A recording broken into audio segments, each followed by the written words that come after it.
I'm not a fan of Zenao. I don't get his content, I don't watch his content, I never have, and I probably never will. If you do like his content, that's totally fine. Totally fine.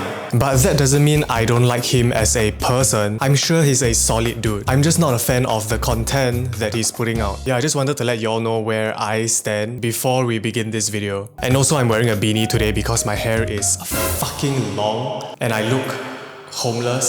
So I thought I would embrace that and just look even more homeless. So recently we had a nice little circle jerk discussing about a tweet that has been making its rounds. What was a childish little kerfuffle on Twitter has now become a news story worth publishing on big news channels. Here's the full thread. I'm just gonna leave it up here for a few seconds. Pause the video if you want to read it. So I've already talked about this topic many moons ago, when Sneaky Sushii was still in its infancy and he was still too shy to show his face. In fact, it was the very first YouTube video that I made, but for some reason, it got copyrighted and taken down. It's still available on my Instagram though, link in description. Shh. Oye, Sushii, why are you making another video about this then? Duh! For the fucking views. I'm not running a charity over here, I'm here to get paid by Big Daddy YouTube. And also, since I got myself into this dumbass YouTube industry, I kinda feel obliged to talk about it.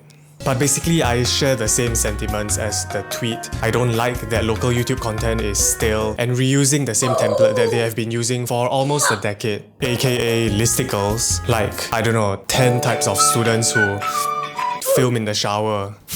But seeing the response from the general public, it seemed that I wasn't the only one who thought that way, and that we were all wondering the same things. Why does Sin Hao Tan have so many subscribers? Who are the people watching his content? Why are mid-20-year-olds dressing as teenagers? To answer these questions, we need to go back to a time when YouTube was much simpler. A time when aspiring to be a YouTuber was met with criticisms like, "Get a real job, you fucking loser." It is the year 2011. A rising new app known as YouTube has just landed on the shores of Singapore, and we have a myriad of local YouTubers putting out content on this new media space. I never really watched any of them, but I respected it because it was genuine, although I personally found some of them to be of bad taste. Like your mum. Fast forward a few years later and the landscape of YouTube has completely changed. Many of the creators felt like they were left in a precarious spot and didn't want to rely on YouTube. Some creators grew up and faded into oblivion. Others became actors. And some just fucking migrated. And I don't blame them. A career in YouTube still seemed like a fairy tale dream even back then. But among those who stayed, 3 channels emerged during this time of uncertainty. And they all seem to have found the magic formula for grabbing our attention.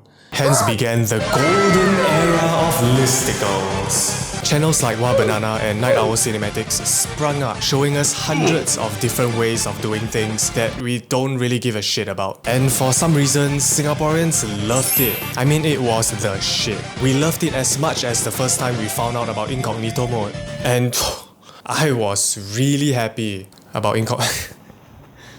Even a British YouTuber by the name of Georgia Caney talked about this phenomenon almost 3 years ago. One thing I noticed about Singaporean YouTubers is they do mostly sketches. I'm not sure why Singaporeans went for that kind of route, but hats off to them because they seem to work really hard. And she's right, Singaporeans love these little sketches. And at the height of this era, the big 3 were battling out to see who would reign supreme in our little red dot, churning out listicle videos and these relatable versus style content. Instagram influencers were also flourishing during this period, and a few of the channels decided to recruit them into their squad.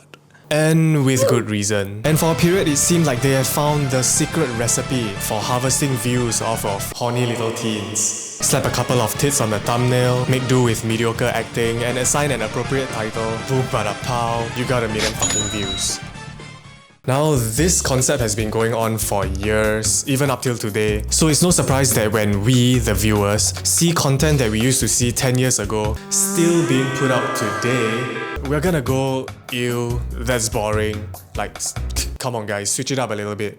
What the fuck? Although, to be fair, TD clickbait is less prominent now, and a lot of the channels have branched out their content styles. But for now, I want to focus on the biggest channel in Singapore and how it rose to where it is with 4 million subscriber dues. And that channel is Steven Lim Kor. Nah, just kidding, it's Jian Hao Tan, who so happened to be in the center of this whole Twitter saga. So as I've said previously, if all these channels had found a format that worked, how did this channel outgrow the competition so rapidly? If you look closely, the answer is quite simple. It produced easy to digest content catered to a young global audience. Compared to Night Owl Cinematics and Wah Banana, Jian Hao's content had a global appeal. There wasn't much Singlish in his videos, and his video titles rarely contained the word Singapore, unlike NOC and Wah Banana. To top it off, the channel started creating its biggest series, which is Steven Lim. Its hit series is called Class T1 T5, which centers around teenage students, or rather 20-something-year-olds dressed as teenage students, which is the second reason why I think the channel blew up. It's obvious that the target demographic for his videos skew towards the younger end of the spectrum. And we all know that kid-friendly content does extremely well on YouTube because kids find anything funny. They just aren't as discerning as adults. Show them a world-class stand-up special of Bill Burr and they'll probably fall asleep. But show them a clip of a rat blowing up a cat's head with a straw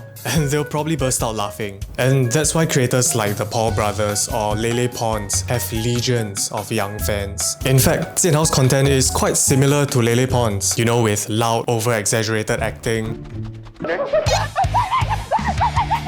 school-related subject matter, and just overall easy-to-digest content catered to a young audience. And I think this is one of the main reasons why so many people are hating on Jian Hao's content, because we simply don't get it. And by we, I mean you guys.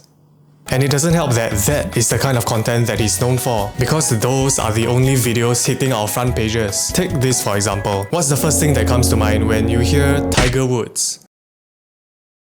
Sex scandals. Or golfing.